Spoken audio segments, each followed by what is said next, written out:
بے شک وہ دونوں ہمارے کامل ایماندار بندوں میں سے تھے۔ اور ایسا اور الیاس یہاں یہ دو کون تھے؟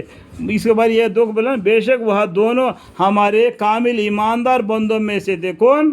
موسیٰ علیہ السلام اور ہارون علیہ السلام۔ اس کے بعد میں اور پیغمبر کے بارے میں بیان آتا ہے، الیاس علیہ السلام کے بارے میں۔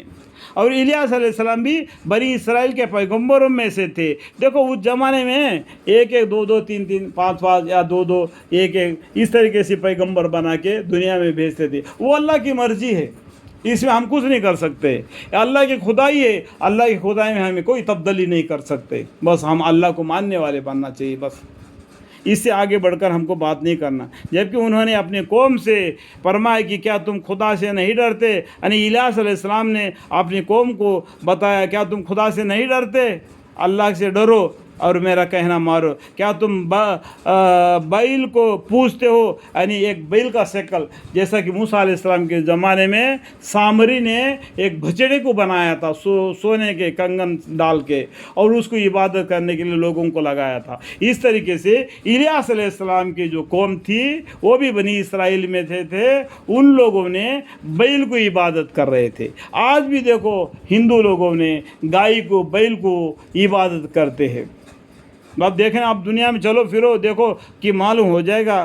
کیا تم بیل کو پوجتے ہو اور اس کو چھوڑے بیٹھے ہو جو سب سے بڑھ کر بنانے والا ہے؟ اس اللہ کو چھوڑ بیٹھے ہو۔ ان اللہ لا کل شیء قدیر، اے ساتوں آسمان ساتوں زمین کو بنایا اور آسمان سے پانی برسایا، زمین کو سر و تازہ کر دیا، اس میں تمہارے لیے بھی کھانے کے لیے رزق دے دیا، تمہاری مویشی کو بھی کھانے کے لیے رزق دے دیا۔ ایسا معبود برحق کو چھوڑ کر ہمیشہ یا حی یا قیوم لا، ایسا اللہ کو چھوڑ کر تم ایسا بیل کو عبادت کرتے ہو، کیسا نادانی کے کام کرتے ہو، شرمندگی کے کام کرتے ہو۔ کیا تم کو شرم نہیں آتی کہ خدا کو چھوڑ کر ایسے بیل کی عبادت کرتے ہو؟ تو اس طریقے سے انہوں نے ان کو ڈرایا، جوڑ بیٹھے ہو جو سب سے بڑھ کر بنانے والا ہے۔ ان اللہ لا کل شیء قدیر ہے، ایسا مالک کو چھوڑ دیا اور وہ معبود برحق ہے۔ کون؟ ایک اللہ برحق ہے، تمہارا بھی رب ہے اور تمہارے اگلے باپ داداؤں کا بھی رب ہے، وہ سب کا رب ہے۔ آدم علیہ السلام سے لے کے قیامت تک کے دن آخری میں پیدا ہونے والے تک کا رب کون ہے؟ ایک اللہ ہے۔ جس کو چھوڑ کر جو یہ لوگ عبادت کرتے وہ سب باطل ہے، یہ لوگ شرک کرنے والے ہیں۔ سو ان لوگوں نے ان کو جھٹلایا، سو وہ لوگ پکڑ جائیں گے، وہ لوگ پکڑے جائیں گے کل قیامت کے دن۔ یہ لوگ وہ پیغمبر کو جھٹلانے کی وجہ سے، اپنے منمانی کے کام کر کے اپنے زندگی بسر کرنے کی وجہ سے سو ان لوگوں نے ان کو جھٹلایا، سو وہ لوگ پکڑے جائیں گے قیامت کے دن۔ مگر جو اللہ کے خاص بندے تھے وہ ان لوگوں کو اللہ تعالیٰ اپنی جنت کے راستہ بتا دے گا، جو خاص بندے۔ اور ہم نے الیاس علیہ السلام کے پیچھے آنے والے لوگوں میں یہ بات رہنے دی، الیاس علیہ السلام کے بعد میں آنے والے لوگوں کو ایک حصہ ان کے لیے ایک آداست رکھ دیا۔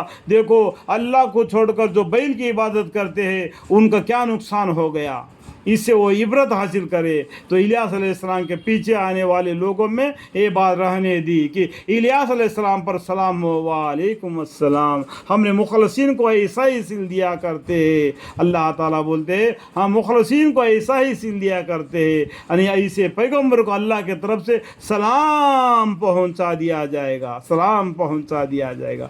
الحمدللہ رب العالمین، ایک اللہ برحق ہے، اتنا بڑا مالک ہے، ساتوں آسمان ساتوں زمین اس کا کرسی کے نیچے آ جاتی ہے، ایسا بڑا مالک۔ ان اللہ لا کل شیء قدیر، ایسا پروردگار کی طرف سے ان پیغمبروں کو سلام کی پیغام پہنچا دیتا ہے، اور ہم مخلصین کو ایسا ہی سل دیا کرتے ہیں۔